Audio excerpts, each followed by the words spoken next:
थकित को शांति का वचन। भाई बख्श सिंह के द्वारा मार्च 2। इसलिए तुम्हारे लिए जो तुम विश्वास करते हो वह अनमोल है। पहला पतरस 2 अध्याय का 7 पद। रोटी तोड़ने की गवाही कोई समारोह नहीं है, यह एक गवाही है। हमारे प्रभु ने धन्यवाद दिया और रोटी तोड़ी। वह हमें अपनी मृत्यु के लिए सहानुभूति दिखाने के लिए नहीं कहते हैं, बल्कि धन्यवाद देने के लिए कहते हैं, क्योंकि एक सिद्ध बलिदान के द्वारा उन्होंने उद्धार के महान कार्य को पूरी तरह समाप्त किया। इब्रानियों की पत्री 10 अध्याय का 14 पद। उनके आने से पहले अलग अलग समय पर कई बलिदान चढ़ाए गए थे, लेकिन उन बलिदानों के माध्यम से एक भी पापी धर्मी नहीं बना। तो उसकी पीड़ा और मृत्यु एक जीत है और हार नहीं। हमारे स्थान पर मरने के द्वारा उसने हमारे सारे न्याय और हमारे सारे दंड को अपने ऊपर ले लिया।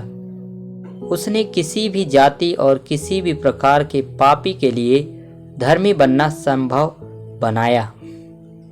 यही कारण है कि हम प्रभु की मेज में भाग लेने से पहले उसकी आराधना करने और उसका धन्यवाद करने में कुछ समय व्यतीत करते हैं।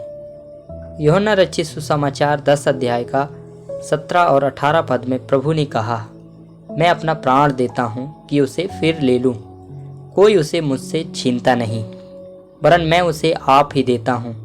मुझे उसके देने का अधिकार है और उसे फिर लेने का भी अधिकार है। पौलुस ने गलातियों की पत्री 2 अध्याय का 20 पद में गवाही दी, और अब मैं शरीर में जो जीवित हूँ तो उस विश्वास से जीवित हूँ जो परमेश्वर के पुत्र पर है, जिसने मुझसे प्रेम किया और मेरे लिए अपने आप को दे दिया।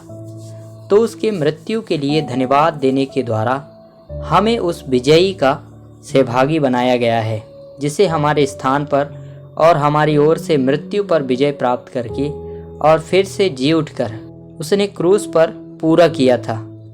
हम यह देखना शुरू करते हैं कि विश्वासियों की नाई हम उसके लिए कितने अनमोल हैं, और यह भी देख सकते हैं कि हमारे बदले मरने और हमें बचाने में हमारे प्रभु का कितना महान और उच्च उद्देश्य था।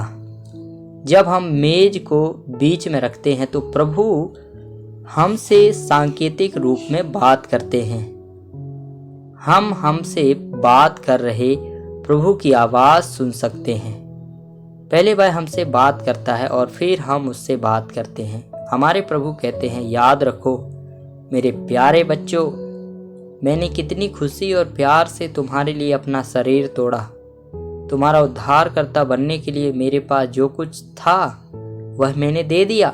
हमारा सृष्टिकर्ता होने के लिए हमारे परमेश्वर ने केवल एक शब्द कहा, एक शब्द से उसने सब कुछ बनाया, लेकिन हमारा उद्धारकर्ता बनने के लिए उसे सब कुछ देना पड़ा। उसे खुद को खाली करना पड़ा, क्योंकि तुम हमारे प्रभु यीशु मसीह का अनुग्रह जानते हो कि वह धनी होकर तुम्हारे लिए कंगाल बन गया, ताकि उसके कंगाल हो जाने से तुम धनी हो जाओ। 2 कुरिन्थियों 8 अध्याय का 9 पद। और इसी तरह हमारा प्रभु रोटी और प्याले के माध्यम से एक प्रतीकात्मक रीति से हमसे बात करता है। उन्होंने हमारे उद्धारकर्ता बनने के लिए स्वयं को खाली कर दिया। उसने सब स्वेच्छा से दे दिया, और इसलिए हम उसके लिए बहुत बहुमूल्य हैं। प्रभु हम सबसे कह रहे हैं, जो उसके बहुमूल्य लहू से छुड़ाए गए हैं, मेरे प्यारे बच्चों, तुम मेरे लिए सारे स्वर्ग से भी अधिक बहुमूल्य हो। मैंने तुम्हें खरीदने के लिए अपना सर्वस्व दे दिया। अब तुम मेरे लिए एक अनोखा खजाना हो, क्योंकि यहोवा ने याकूब को और इज़राइल को अपने निज धन के लिए चुन लिया है। भजन संहिता 135 का 4 पद। मत्ती रचित सुसमाचार 3 अध्याय का 44 पद में हम खेत में छिपा हुआ धन कहलाते हैं। मत्ती रचित सुसमाचार 13 अध्याय का 46 पद के अनुसार हम उसके चमकते हुए मोती हैं। व्यवस्था विवरण 32 अध्याय का 9 पद के अनुसार हम उसकी सदा की मीरास कहलाते हैं। उसके लिए हम बहुत बहुमूल्य हैं। सारे स्वर्गों को मिलाकर भी उससे कहीं अधिक अनमोल।